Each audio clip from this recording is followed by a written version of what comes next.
Hi everyone, and a warm welcome to another episode of the Talk Room series of podcasts, where we look at the question of how to be your best self.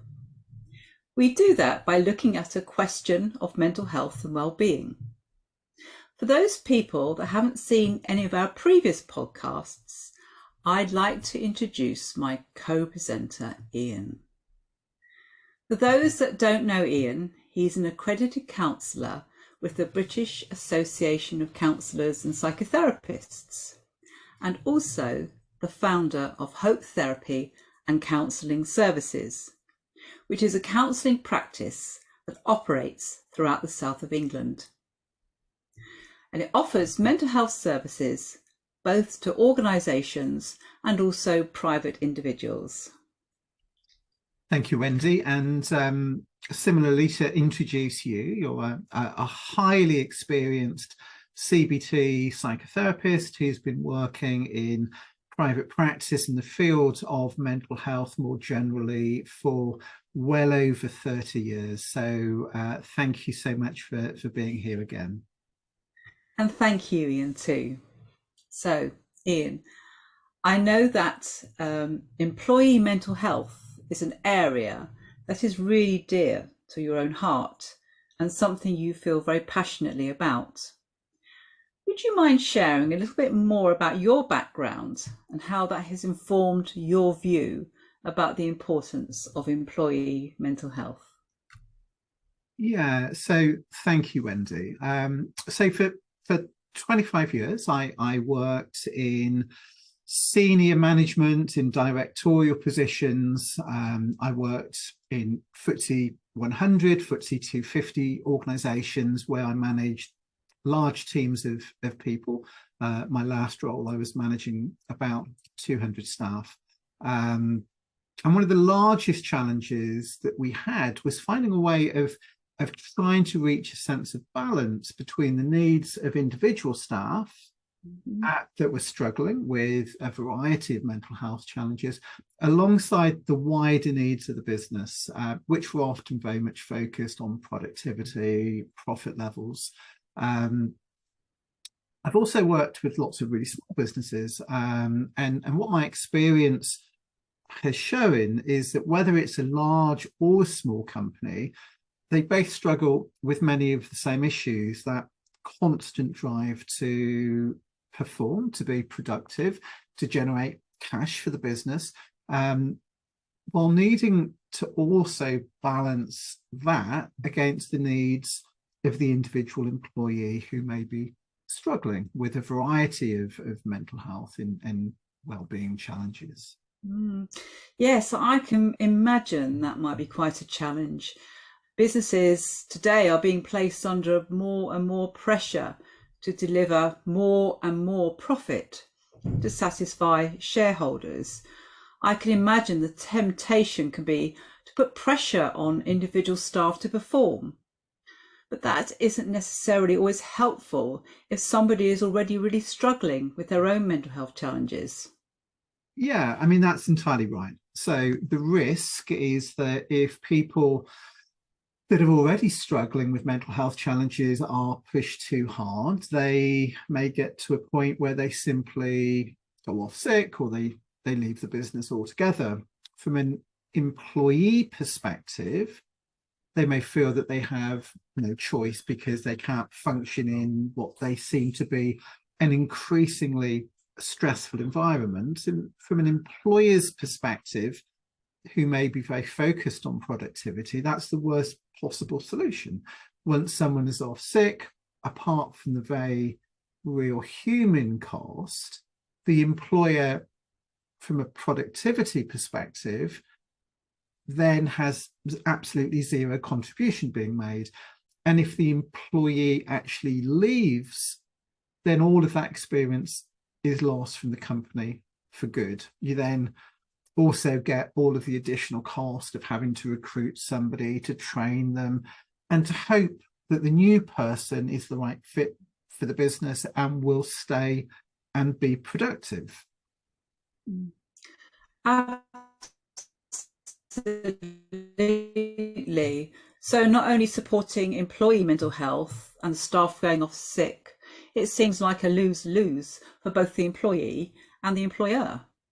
Well, and that's right. So what teams like Hope Therapy and Counselling do, and I know you do as well, Wendy, is work with people that may be struggling with mental health challenges so that they can hopefully stay in the workplace, or if they're already gone off sick, we work with them so they feel able to rejoin the workplace as soon as they're able to.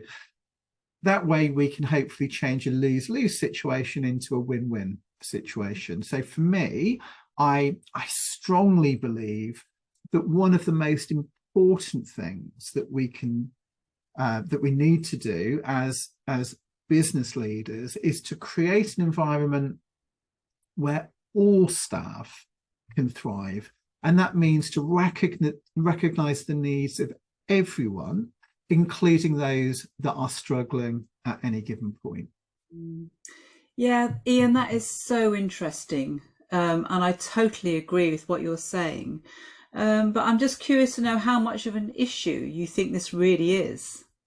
Well, a company's staff are their most important asset. And as I said earlier, I manage large teams for 25 years in huge FTSE 100, FTSE 250 businesses before setting up Hope. So for me, I saw staff leave far too often simply because they didn't feel their well-being needs were being supported in the way they wanted and needed.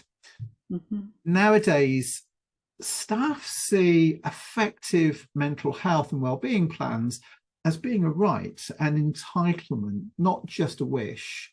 And if those things aren't in place, understandably, they can be quick to talk. They talk to other staff members, they talk to potential staff members.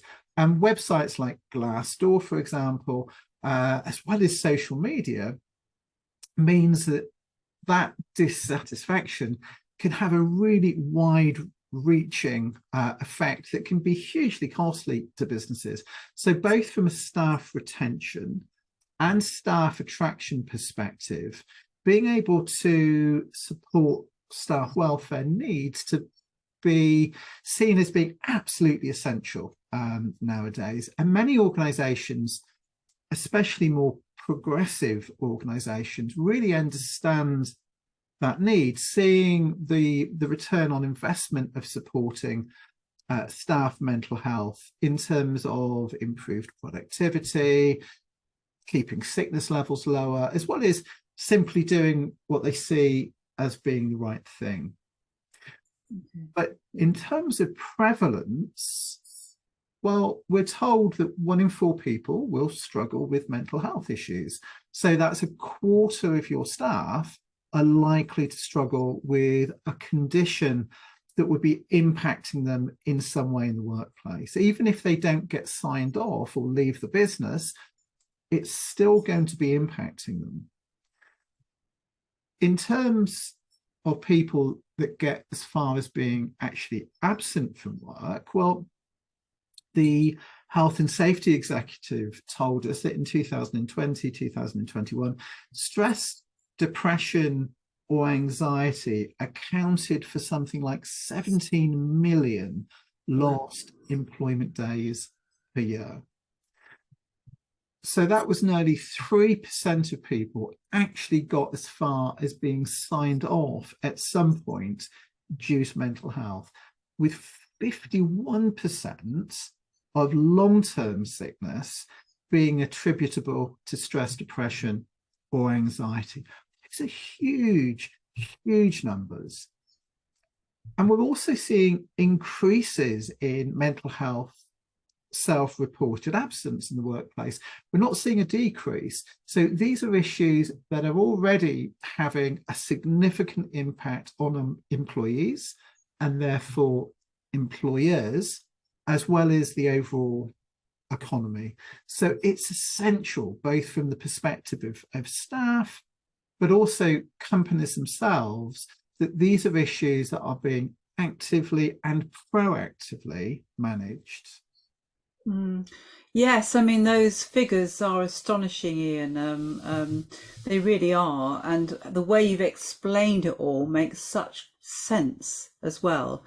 But I'm curious to know why you think that these organisations aren't addressing these issues.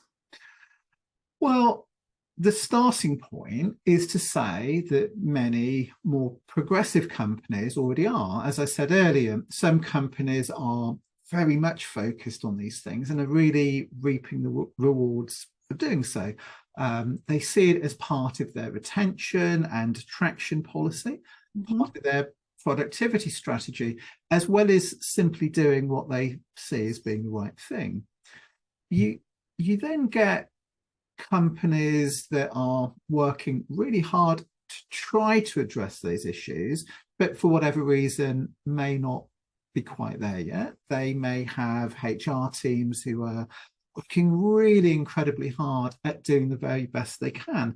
But we have to remember, HR professionals are usually incredibly busy people. So the amount of time they can give to supporting any one individual may not always be as much as they would like. Also, again, we have to remember that HR professionals and managers more generally aren't trained therapists. So they often don't have the time, and in many cases aren't qualified to meet the more acute needs that can often accompany mental health challenges in the workplace. And then, of course, you get the category of company who may have less experienced managers in place. They often are very focused on productivity, they're very focused on hitting targets, but may not have always learned that the best way to hit those targets is to have a full workforce with motivated and engaged staff who feel supported by their employers. So really, there can be lots of reasons, but that's where organisations like Hope, and of course you too, Wendy, play such an incredibly vital role. People that are able to support staff and companies in dynamic and highly focused ways, bringing years of very specialist training without distracting existing staff from the work they're already doing. Okay, Ian, thank you for that. Well, that all makes complete sense to me. So, can you talk a little bit more about what sort of things do people reach out for when they're looking for mental health support? Yeah, of course. So, mental health challenges can come in various different forms, but the most common things that people tend to present with in the workplace are usually things like stress-related disorders, anxiety, and depression. It can be many other things as well, though, but those are often right at the top of the list. But people might also really struggle with a variety of things that they may not necessarily recognize as being a mental health challenge, or simply that it hasn't yet got to a point where it would be identified as such. So we might see things such as imposter syndrome, where people simply think that they're not good enough in their role. And that can be true of the chief executive right the way through to somebody that's a completely new entrance into the business. People may get hugely anxious if they have to do specific things such as public speaking or a presentation or dealing with a difficult customer or difficult colleague. And a counsellor may work with any of those things and so many more things besides. So our mental health challenge may also be something that's constantly there, something that literally never goes away, or it may be something that simply kicks in at certain times when we have to do certain things or certain tasks or certain activities. And it's really important for us to recognize that mental health challenges can affect absolutely anybody, men or women, people of any colour, of any religion, of any age, and absolutely any educational background.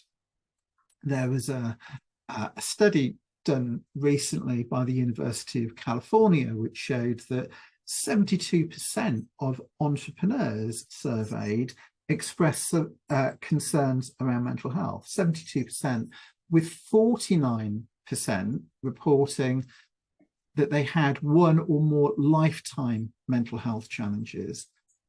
Overall, entrepreneurs were 30% more likely to experience depression than members of the general population.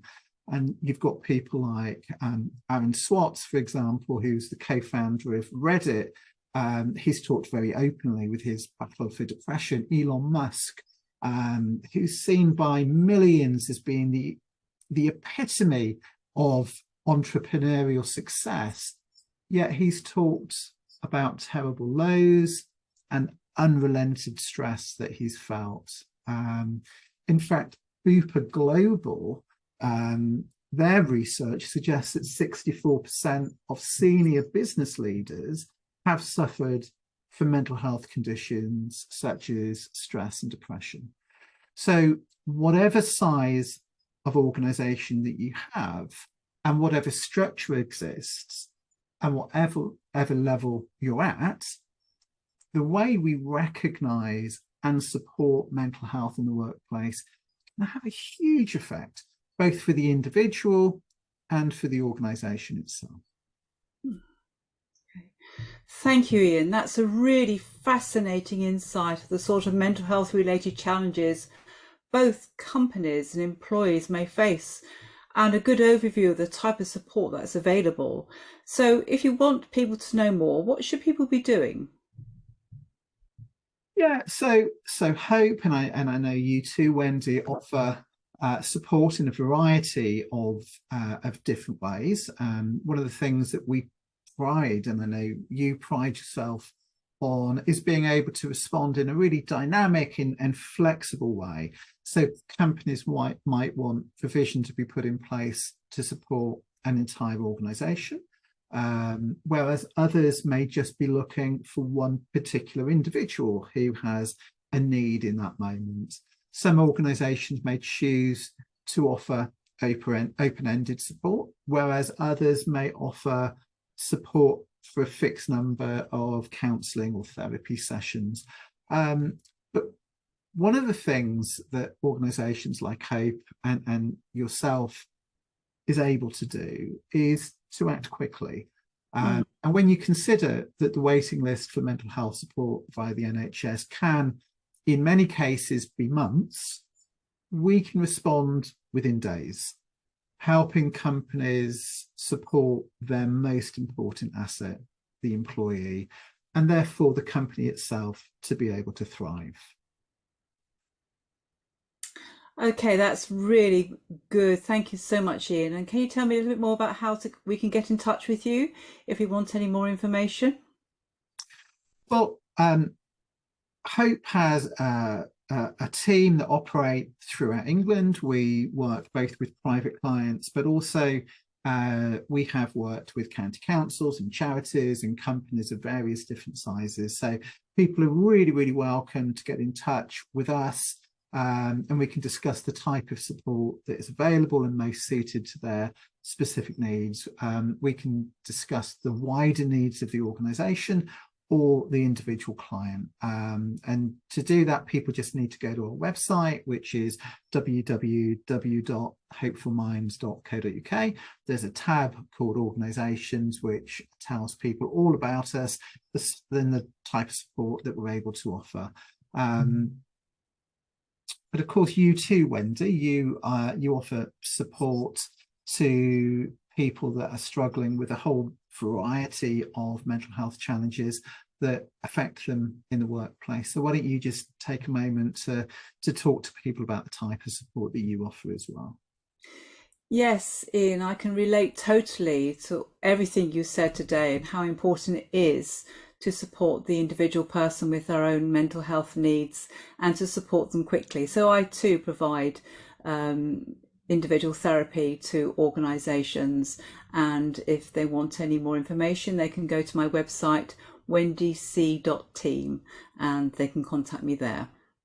So, Ian, thank you so very much for your wonderful overview of mental health in the workplace and how important it is. It's a huge subject, and thank you so much for touching that subject today. And I want to say a great thank you to all the people who've been listening today. And I hope you can listen to previous podcasts that we've done and stay in touch, because we've got more podcasts to come. So thank you for me. And would you like to just say a goodbye as well, Ian? And a thank you from me as well. Okay, take good care. Bye-bye. Best care to everyone.